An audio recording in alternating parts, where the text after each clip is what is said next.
செட்டிநாட்டை சேர்ந்த கண்ணதாசன் 14 வயசு. சினிமாவில் எதையாவது சாதிக்கணும்னு ஒரு பெட்டியில் துணியோட ஊரை விட்டு ஓடி போயிட்டார். சென்னைக்கு போயிட்டார். சென்னை போகிற வரைக்கும் தான் காசு இருக்குது. மெரினா பீச்சில் போய் நைட்டு 12 மணிக்கிட்ட ஆக போகுது. காசே இல்லை. மெரினா பீச்சில் பெட்டியை தலைக்கு வச்சு படுத்துட்டார். 14 வயது கண்ணதாசன். காலையில் யாராவது நம்ம நகரத்தார் மக்கள் இந்த பக்கம் வந்தாங்கன்னா அவங்கள்ட்ட பணம் வாங்கி மண்ணடியில் இருக்கிற நகரத்தார் விடுதிக்கு போயிடலாம், யாரையாவது பிடிச்சி அப்படியே உள்ளே போயிடலாம் அப்படின்ட்டு பெட்டியோட படுத்துருக்கிறார். நைட்டு ஒரு 1 மணி 2 மணிக்கு ஒரு போலீஸ்கார் வந்து அவரை தட்டி எழுப்புறாரு. என்ன இங்கே பண்ணிகிட்ருக்க? இல்லைங்க, கையில் காசு இல்லை, அதான் படுத்துருக்கிறேன். எங்கே போகணும்? நீ மண்ணடிக்கு போகணும், கிளம்பு. இல்லைங்க, என்னால் போக முடியாதுங்க, கையில் காசு இல்லை. இல்லை கிளம்பு, இல்லைன்னா 4 நாள் கொடு அப்படின்ட்டுருக்காரு. நான் 4 நாள் இருந்தால் நானே பஸ்ஸில் போயிருப்பேன்ல, என்கிட்ட காசே இல்லைங்க. அப்போ நடையை கட்டுன்னு 2 அடி விட்டார்.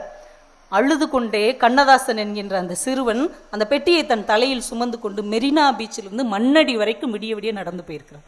போகும்போதே என் மனசுக்குள்ள சொல்லியிருக்கிறார், இந்த மெரினா பீச்சில் இந்த காந்தி சிலைக்கு கீழே நான் விட்ட கண்ணீர் ஒரு நாள் வெற்றி என்கின்ற மரமாக மாறும் என்று மனசுக்குள் சொல்லிக்கொண்டே போயிருக்கிறார்.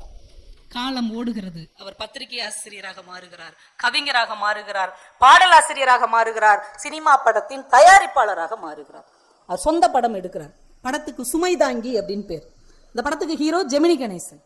அவரை வச்சு ஒரு பாட்டு எடுக்கணும். கரெக்டாக கூட்டு வந்தார். மெரினா பீச்சில் காந்தி சிலைக்கு பக்கத்தில் ஜெமினி கணேசனை பாட விட்டார். பாடிக்கிட்டே அப்படியே நடங்க. அப்போ அந்த பக்கமும் இந்த பக்கமும் கார்கள் போய்கொண்டும் வந்து கொண்டும் இருக்குது. இந்த காட்சியை எடுத்துட்டு அந்த ஃபிலிமை மட்டும் கொடுறா அப்படின்னு வாங்கிட்டு வந்து வீட்டில் போடுறார். பிள்ளைகளை பூரா அங்கிட்டு உட்கார வச்சார். இங்கே பார், உட்கார், கவனிச்சு பார்.